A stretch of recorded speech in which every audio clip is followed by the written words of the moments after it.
Welcome to another episode of Erik Wait Whiskey Studies, and in this video I'm going to be sharing a bottle that I got from Milam Greene Distillery. Now in my last video I reviewed a bottle from Ben Milam. The distillery has undergone a name change as Heather Greene came on board as the CEO, and she contributes in a number of other ways. Really looking forward to getting more into this. I've gotten it past the shoulder. But I'm going to do a live stream in which I sort of go side by side between the two to check them out. So is there any major differences with Heather coming on board? That's the question. Speaking of which, before I get into this, I want to tell you a little bit more about Heather Greene, her background. Really a neat lady, and probably one of the first to ever have the title Whiskey Sommelier. Heather Greene was the first woman to serve on the Scotch Malt Whisky Society tasting panel in Edinburgh, Scotland. She has also served as a Scotch Whisky Ambassador, is a current judge on tasting panels such as the ACSA and the ISCW in London, and is author of the book Whisky Distilled, A Populist Guide to the Water of Life. Prior to moving to Texas, Heather Greene was the director of the Whisky School at the Flatiron Room in Manhattan, and served as a blending and marketing consultant for Ben Milam Distillery.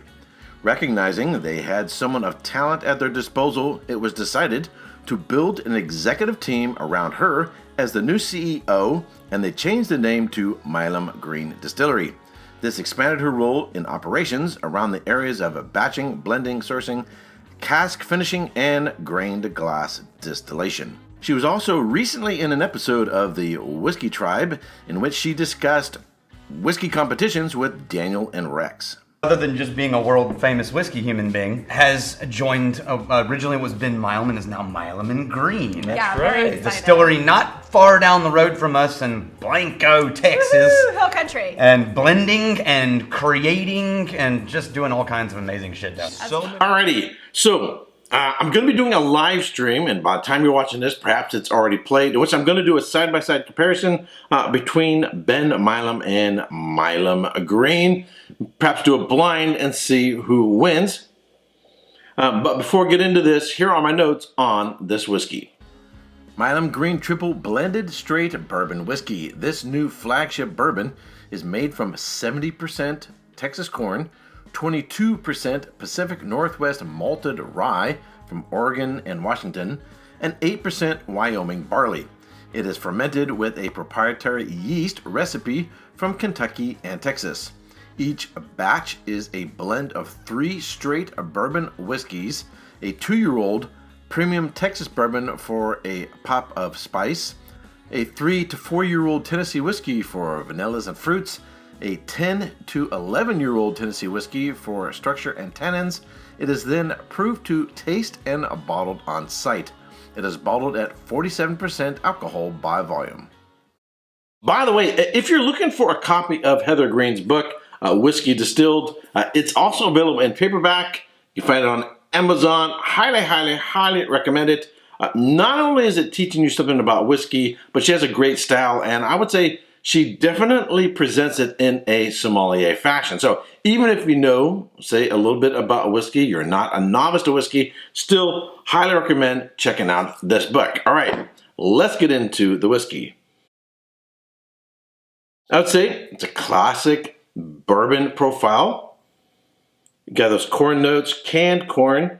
It's got a little bit of sweetness on the nose.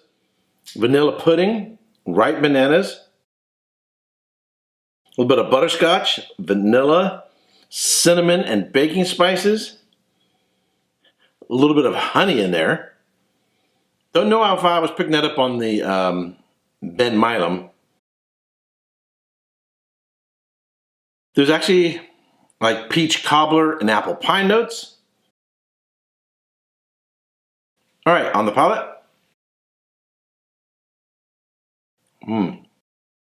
Wow.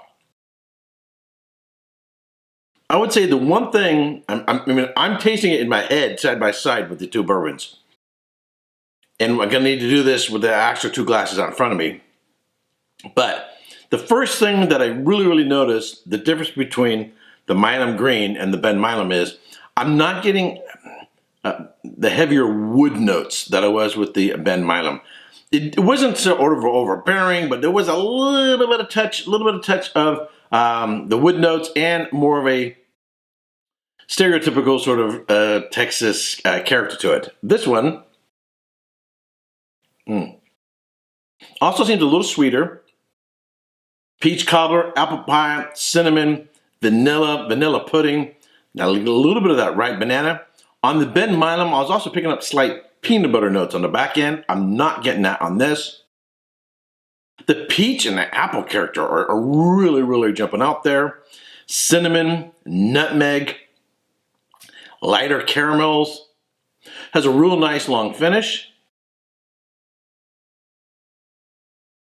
A little bit of spice in the middle. Just a tinge of a little bit of a bite. And the finish is really long.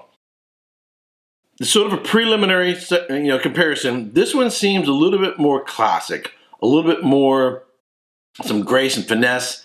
Seems a little bit more complex.